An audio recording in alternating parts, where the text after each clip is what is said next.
నమస్కారం ఠాగూర్ గారు. నమస్తే అమ్మ. సరే, మనం చూస్తున్నాం గత 2 రోజులుగా ఏ న్యూస్లో విన్నా, న్యూస్ పేపర్ చూసినా కూడా కోల్కతా ఇన్సిడెంట్ గురించి మాట్లాడుకోవడం జరుగుతుంది. అసలు ప్రతి అమ్మాయికి కూడా ఆ ఇన్సిడెంట్ చూసినా లేదంటే దాని గురించి విన్నా కూడా ఒంట్లో చాలా భయంగా అనిపిస్తూ ఉంది. అండ్ ఇప్పుడు నేను మాట్లాడుతున్నా కూడా ఆ ఇన్సిడెంట్ వైబ్ అయితే చాలా భయంగా ఉంది సార్. అసలు ఒక అమ్మాయి బయటికి రావాలి అంటే ఇప్పుడున్న పరిస్థితిలో తల్లిదండ్రులకి ఒక రకంగా ఆలోచిస్తే వాళ్ళ యాంగిల్లో నుంచి కూడా పంపించాలా, ఇప్పుడు బయట చదువులకు కావచ్చు ఎక్కడైనా కూడా ఈ క్వశ్చన్ అయితే వస్తూ ఉంది. అండ్ ఈ ఇన్సిడెంట్లో మనం చూస్తే రోజుకొక ట్విస్ట్ అయితే మనం చూస్తూ ఉన్నాం. అండ్ రీసెంట్గా లాస్ట్గా ఆ అమ్మాయి మాట్లాడిన ఆడియో క్లిప్ కూడా మనం వింటూ ఉన్నాం. అసలు ఆడియో క్లిప్లో ఏముంది సార్? ఆగస్టు 8న ఆర్జేకర్ మెడికల్ కాలేజ్ జరిగిన సంఘటన మీద ఇప్పటి వరకు ఒక రకమైన వెర్షనే వెళ్ళింది. 8 రాత్రి ఒక సంఘటన జరిగింది. ఒక అమ్మాయి మీద అత్యాచారం, మర్డర్ జరిగింది. 9వ తారీఖు ఉదయం పోస్ట్ మార్టం రిపోర్ట్స్ ఉదయం నుంచి పోలీసుల యొక్క ఎంక్వైరీ జరిగింది. 9 సాయంత్రం ఎంక్వైరీ చేశారు. ఆమెని ఒక పర్సన్ని సస్పెక్ట్ చేశారు. అతన్ని దోషిగా ప్రకటిస్తూ అతన్ని అరెస్ట్ చేశారు. ఇది ఇప్పటివరకు జరిగిన కారణం. కానీ కలకత్తా ప్రజలు చాలా తెలివైన వాళ్ళు అని నిరూపించుకున్నారు. ఇప్పుడు దేశ స్వాతంత్రంలో ఎట్లయితే కలకత్తా బెంగాల్ ఉద్యమాలు ఎట్లా వచ్చాయో మరొక్కసారి కలకత్తా ప్రజలు చాలా తెలివైన వాళ్ళు అని నిరూపించుకున్నారు. ప్రజల యొక్క నిరసనల మధ్య కొత్త విషయాలు బయటకు వస్తున్నాయి. ముఖ్యంగా నేషనల్ ఇన్ఫర్మేషన్ టెక్నాలజీ ఒక సెక్రటరీ అయినటువంటి అమిత్ మాల్యా రిలీజ్ చేసిన ఆడియో క్లిప్ ఒక సంచలనాన్ని రేకెత్తిస్తుంది. ఆ ఆడియో క్లిప్ మిమ్మల్ని వినిపిస్తాను. దాని తర్వాత మిగిలిన విషయాలు మనం మాట్లాడదాం. বন্ধুরা, আমি বলছি এত কষ্ট হচ্ছে ভিতরে যে হসপিটালে বসে থাকতে পারছি না। আমাদের সব ডাক্তাররা সবাই খুব ডিস্টার্বড। আজকে তো ওপিডি বন্ধ রাখা হয়েছে। তোরা জানিস সমস্ত ঘটনা শুনলাম যা মানে সত্যিকারের ঘটনা, যেটা আরজিকরের ভিতরের যেটা ఈ ఆడియో క్లిప్ ఆ అమ్మాయి చనిపోవడానికి కొద్ది గంటల ముందు రిలీజ్ చేసినటువంటి ఆడియో క్లిప్ ఇది. తన ఫ్రెండ్తో మాట్లాడుకుంటుంది. ఈ కాలేజీలో జరుగుతున్న దుర్మార్గం ఏం జరుగుతుంది, ఈ కాలేజీలో కొన్ని అక్రమాలు జరుగుతున్నాయి, ఈ కాలేజీ ప్రిన్సిపాల్ హెడ్ ఎవరైతే సందీప్ ఘోష్ ఉన్నారో అతను లంచగొండి స్టూడెంట్స్ దగ్గర ఫీజుల రూపంలో కొంత మనీని వసూలు చేస్తున్నాడు. ఈ కాలేజీ ప్రిన్సిపాల్ రాజకీయ సంబంధాలు బాగా ఎక్కువగా ఉన్నాయి కాబట్టి ఇతన్ని ఎదిరించడం చాలా కష్టం. ఈ కాలేజ్ జరగకూడని చాలా అనర్థాలు జరుగుతున్నాయని ఆ అమ్మాయి స్పష్టంగా తన ఫ్రెండ్తో మాట్లాడుతున్నటువంటి ఆడియో క్లిప్ అన్నది ఇతను రిలీజ్ అయింది. ఎప్పుడైతే రిలీజ్ అయిందో ఇది కొత్త ట్విస్ట్లకు దారితీస్తుంది. అంటే ఏ రకంగా అంటే కాలేజీలో ఇప్పటివరకు అత్యంత పురాతన కాలేజ్, ఈ కాలేజీలో ముఖ్యంగా హ్యూమన్ ట్రాఫికింగ్ అయితేనేమి, అవయవాల యొక్క మార్పిడి కావచ్చు, ఇదే కాకుండా ఈవిటీజింగ్ కేసులు, ముఖ్యంగా 75% ఆఫ్ మెడికల్ స్టూడెంట్స్ ఈరోజు ఈవిటీజింగ్ గురవుతున్నారని సర్వేలు చెప్తున్నాయి. ఈరోజు ఈ కాలేజీలో ఈ దారుణ సంఘటన జరుగుతున్నాయి. ఇది కాకుండా ఆ అమ్మాయికి 36 అవర్స్ పాటు ట్రైనింగ్ డ్యూటీ వేశారు. ఎక్కడ జరగని పని అది. అంటే ఇది ఒకసారి మనం చూసుకున్నట్లయితే ప్లానింగ్ ప్రకారంగా జరిగింది అని చెప్పొచ్చు. ఎగ్జాక్ట్లీ. అమ్మాయి ట్రైనింగ్ డ్యూటీ అంటే ఎవరు? ఎంబీబీఎస్ కంప్లీట్ చేసుకున్న తర్వాత పీజీలోకి వస్తారు. పీజీలో స్పెషలైజేషన్ చేస్తారు. స్పెషలైజేషన్ ఏదో కార్డియో, న్యూరాలజిస్ట్ ఏదో స్పెషలైజేషన్ ఉంటుంది. ఈ అమ్మాయి అటువంటి స్పెషలైజేషన్ చేస్తూ తన డ్యూటీ ఉండాలి. ఈవినింగ్ 7:30, 8 o'clock డ్యూటీ అయిపోయిన తర్వాత కూడా ఈమె నైట్ మిడ్నైట్ 12 వరకు ఉంది. అయితే ఈ 8 o'clock నుంచి 12 o'clock మధ్య జరిగిన సంఘటన ఏంటంటే కేవలం తన ఒక్కతే లేదు, తనతో పాటు 4 మేల్ ఎంబీబీ డాక్టర్స్, ఫిమేల్ డాక్టర్స్ ఉన్నారు. ఎప్పుడైతే తనకి సంఘటన జరిగింది తెలిసిందో తన బాయ్ ఫ్రెండ్ తోటి, తన బాయ్ ఫ్రెండ్ కాదు తన ఫ్రెండ్ యొక్క బాయ్ ఫ్రెండ్ తోటి ఈ విషయం మీద తన వాగ్వాదం జరిగింది. 8:39 ఆ టైంలో ఒక పెద్ద వాగ్వాదం జరిగింది. ఈ సమయంలో వీళ్ళందరూ కలిసి గ్రూప్ డిస్కషన్ చేసుకున్నారు. కానీ ఈ అమ్మాయికి తెలిసిన విషయం వాళ్ళు బయటకి తీయొద్దు, తీస్తే నీ యొక్క అంత చూస్తాను మీద ఒక పెనుగులాట జరిగింది. అక్కడ ఈ 4 ఫ్రెండ్స్ ఏం చేశారు, రాత్రి ఈ అమ్మాయికి అక్కడ పైన, ఇది 4th floor ఉన్నటువంటి బిల్డింగ్లో 4th floor ఉన్నటువంటి ప్లేస్ ఇది. ఈ అమ్మాయిని 4th floor డిస్కషన్ అయిపోయింది. మిడ్నైట్ 12:30, 1 o'clock ఈ అమ్మాయి పడుకోవడానికి నువ్వు అక్కడ పైకి వెళ్ళని చెప్పారు. పైకి అమ్మాయి ఒక్కతే వెళ్ళిన తర్వాత ఈ బాయ్స్ అందరు 4 కూడా వెళ్ళారు. మొత్తం 8 మంది, 4 గర్ల్స్, 4 మేల్ ఫీమేల్స్ ఇద్దరు కలిసి పైకి వెళ్ళారు. ఈ అమ్మాయి తోటి ఫిజికల్ హ్యాండ్లింగ్ చేసి కొట్టారు అమ్మాయిని. అంటే కాలర్ బోన్ విరిగింది, పెల్విక్ గ్లాండ్ విరిగింది. ఆమెను గట్టిగా ఫిజికల్ హ్యాండ్లింగ్ చేసి కొట్టారు. మెడ నులిపివేసి చంపేశారు ఆమెను. అందుకే ఇప్పుడు ఎంత గట్టిగా నులిపితేనే కళ్ళ నుంచి రక్తం బయటకు వస్తుంది. ముఖ్యంగా నోటి నుంచి రక్తం రావడం, ముక్కు నుంచి రక్తం రావడం అంది. అంత గట్టిగా ప్రెస్ చేస్తేనే ఆమె థైరాయిడ్ గ్లాండ్స్ కూడా బ్రేక్ అయిపోయి ఉన్నాయి. పోస్ట్ మార్టంలో వాళ్ళు ఇచ్చిన రిపోర్టు. ఈ సంఘటన జరిగింది. వీళ్ళు కొట్టారు, కొట్టి బయటకు వచ్చేసారు. సంఘటన ఇది జరిగిన సంఘటన. వీళ్ళు 4 కిందకు వచ్చారు, మళ్ళీ మద్యం సేవించారు. నెక్స్ట్ జరిగిపోయింది. ఏం తెలియక మళ్ళీ మార్నింగ్ క్లాస్కి అటెండ్ అయిపోయి ఇది యాక్చువల్ జరిగిన సంఘటన. పేరెంట్స్కి ఏం చేశారు, మార్నింగ్ డైలీ ఆ రోజు నెక్స్ట్ మార్నింగ్ 9 o'clock నుంచి జరిగే సంఘటనలు గంటకి వెళ్ళి పేరెంట్స్ కన్ఫర్మ్ చేశారు. అవుట్ పోస్ట్ దగ్గర సెక్యూరిటీ అలర్ట్ చేశారు. సంఘటనా స్థలాన్ని ఇమీడియట్గా దాన్ని క్యాప్చర్ చేశారు. ఫోరెన్సిక్ వాళ్ళు వచ్చారు, DNA టెస్ట్ వాళ్ళు వచ్చారు, వేలిముద్ర నిపుణులు వచ్చారు. అక్కడ నుండి జరిగే ఆ ప్రదేశం జరిగినటువంటి అన్నింటిని కూడా అలర్ట్ చేసి తీసుకున్నారు. ఇంతే కాకుండా అరౌండ్ 1 o'clock పేరెంట్స్ అలౌ చేసిన పేరెంట్స్ చూసినటువంటి సంఘటన ఏంటంటే అక్కడ ఒక వ్యక్తి జరిగిన రేపు కాదు, ఇది గ్యాంగ్ రేప్ జరిగింది. ఆమె మీద దేహం మీద చాలా గాయాలు ఉన్నాయి, ఫిజికల్ గాయాలన్నీ చాలా ఉన్నాయి. ఆమె పొట్ట మీద, ఆమె చెస్ట్ మీద చాలా గాయాలన్నీ కూడా వాళ్ళు అబ్జర్వ్ చేశారు.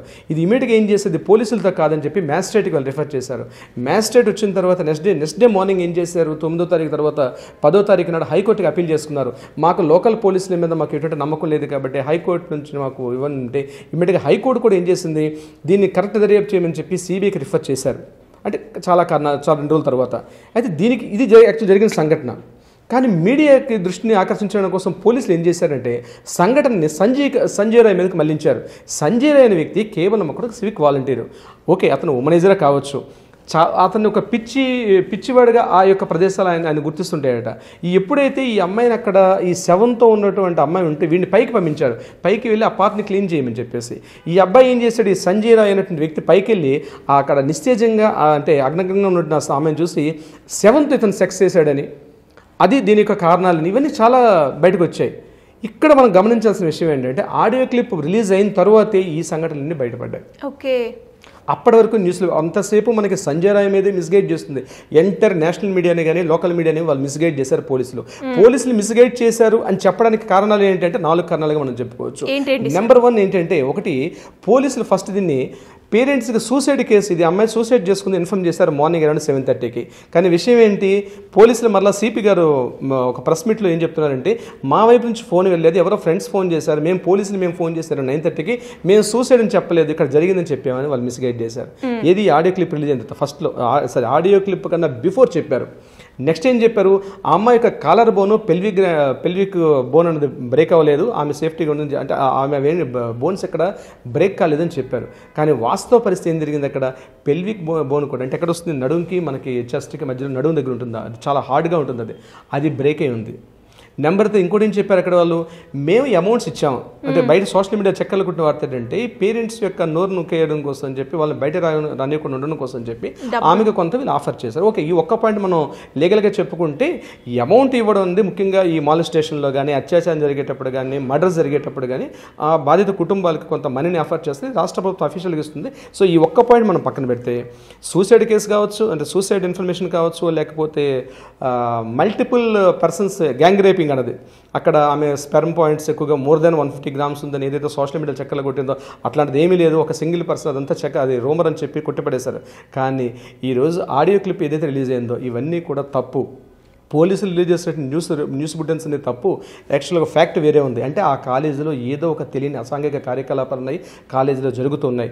పబ్లిక్ యావత్ దృష్టిని కూడా ఒకవైపు డైవర్ట్ చేసి దీన్ని తప్పించుకుందామని చూశారు.